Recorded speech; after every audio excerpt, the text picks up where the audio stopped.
The fact that you are allowed to do something doesn't mean that you should do it. The fact that everyone does it that way doesn't mean it's right. Marcus Aurelius asked himself, what's my job? Our job is not to make more money or grow our business or win the deal. That's part of it, but that's not our true job. He says, my job is to be good. And the Stoics would say the right time to do the right thing is right now.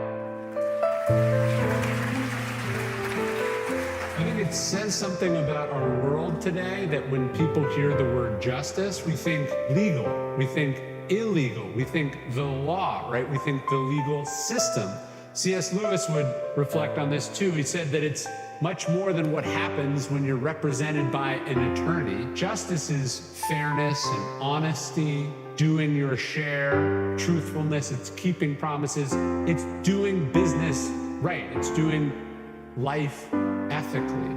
So this idea of like what's legal, right, what we're obligated to do is the minimum. A couple years ago, I bought the rights from my publisher for Marcus Aurelius' Meditations. It's this book that changed my life, and I wanted to publish like a premium edition that could really stand the test of time. So I bought the rights to Meditations, which I did this cool edition of. I bought even the rights to my book, The Daily Stoic, and I put out these really cool editions. I found this company. They were partially based in Texas. They're a Bible manufacturer. They did their manufacturing in Belarus, where they'd been in business for many, many years. And we had this great deal going. The books looked great, they worked great, they sold great. And then a couple years ago, sadly almost a year and a half now, right, there was some trouble in the region, let's say.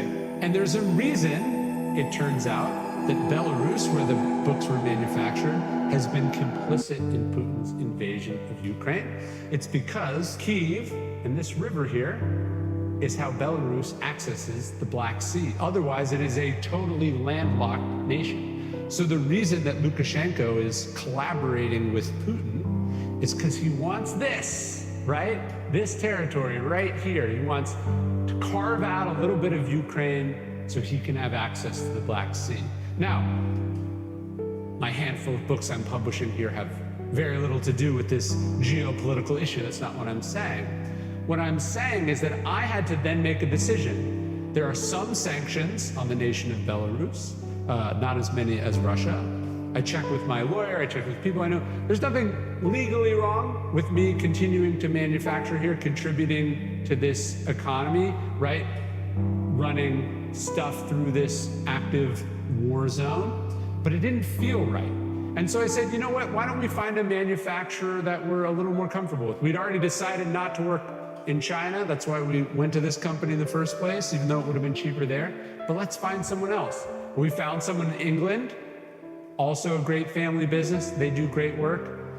It's almost 3 times as expensive per book to manufacture them here, right? And so on paper, of course, I would rather not do business with Belarus. But when I'm thinking about a different kind of paper, maybe my opinion changes a little bit, right? I love this line that it's not a principle unless it costs you. It's not a principle unless it costs you money, specifically sometimes. So when we think about what we're allowed to do, when we think about what everyone else is doing, and then we have to go, well, what can I sleep with at night? What do I think? What do I want on my conscience? What am I going to be able to tell my kids? I think about this decision a few years ago, almost 10 years ago now, that CVS decides to stop carrying cigarettes. People thought, oh, this will cost them a couple of $1 billion, and it won't matter, right? Because people would just buy the cigarettes elsewhere. In fact, it does cost CVS billions of dollars, but they find overall, across the nation, smoking goes down, period. One vendor deciding not to stock a product that is not good for you, that nobody thinks people should be doing, even the people that smoke. CVS makes this decision, costs them a lot, but it gains the world a lot. I actually had to go through this too. I own a little market called Tracy's Market in Bastrop, and it's been in business since the 1940s. Each week, like the number 2 or 3 selling product is cigarettes, is a tobacco-related product. And I had to go, is that something that I want to do? Is that money that I want to make? And the answer was no, right? And so you make these decisions that cost you something, not because you have to, but because you should, because you want to, right? I think about the companies that did COVID right. And then there's, of course, the companies that just thought about their own bottom line. This is Admiral Hyman Rickover, the inventor of the nuclear submarine, one of America's great military and engineering minds. He would talk about this phrase, people go, oh, I'm not responsible. That's not my responsibility. So we often hear this, he says, as an excuse for bad work. We go, oh, I'm not responsible for that. That's not my job. That's not my problem. But he says this is actually a semantic error. It's not just that, they're arguing whether they can be held legally liable or not. He said, actually, they're right. He says, when you say I'm not responsible, that's not my responsibility. He says, from a moral and ethical standpoint, you're correct in that you are admitting that you are not responsible. He's saying you are admitting that you are irresponsible, that you are putting your interests, what's easiest and best for you, above the collective, what's best for others.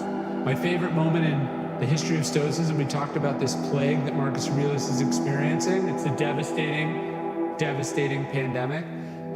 It hurts Rome not just from a public health perspective, but it hurts Rome from an economic standpoint. The treasury is bankrupt as they try to keep the country afloat. People are dying in the streets. And we hear from an ancient historian that Marcus sits down and hosts a 2-month sale of all the imperial treasures on the lawn of the imperial palace. He sells his wife's robes. I'm sure she was quite happy with this. He sells all their jewels and gold and all the gifts that they've given. And he does this first, right? He does this instead of what so many leaders do, which is they're fine and they make it everyone else's problem, right? We talked about doing COVID right. How many companies laid people off in the early days of the pandemic, right? And then wondered why they were having trouble rehiring a few years later when things turned around, right? The decision is not just what's best for the business necessarily, but also what are your responsibilities? What are your obligations? What is the fair and right thing to do? Not to belabor COVID, but I found this photo of Queen Elizabeth at the funeral of her beloved husband, so beautiful and sad and tragic at the same time. She's mourning the loss of this person that she had spent 5 odd decades with, and because of COVID protocols at that time, which she surely would have been exempted from if she asked, she did not, right? She spent it in a box alone, the most painful day of her life. Meanwhile, we find out subsequently that the Prime Minister and all of the staff are having parties at 10 Downing Street because they think no one's paying attention, right? And so the question is, again, not what you can get away with, not what exemptions they'll make for you, but what's right, what does good behavior look like, what does discipline look like? And we stick with that. And we stick with it in the challenging decisions most of all. And in fact, as hard as these challenging situations are, we celebrate them because they're opportunities to do the right thing in a big way, right? We make these hard decisions and we ultimately try to stick with our true responsibility, our true task and job in this life. Marcus Aurelius asked himself, what's my job, right? What's my job?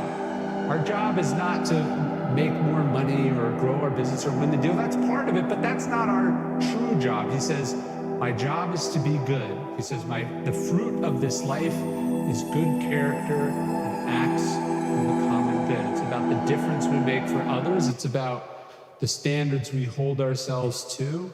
There's a track here in East Austin, about maybe 3 miles from here, that I like to work out in. I do sprints there. It was paid for by Hollywood Henderson. He went to high school at this school. And when he hit it big, actually not when he hit it big in the NFL, because he blew all that money. Then when he won the lottery, the first thing he did was pay for this track to be rebuilt at his old high school. And he puts this sign up. He has all these signs. There's a bunch of signs that say, like, if you see anyone littering, call Hollywood Henderson.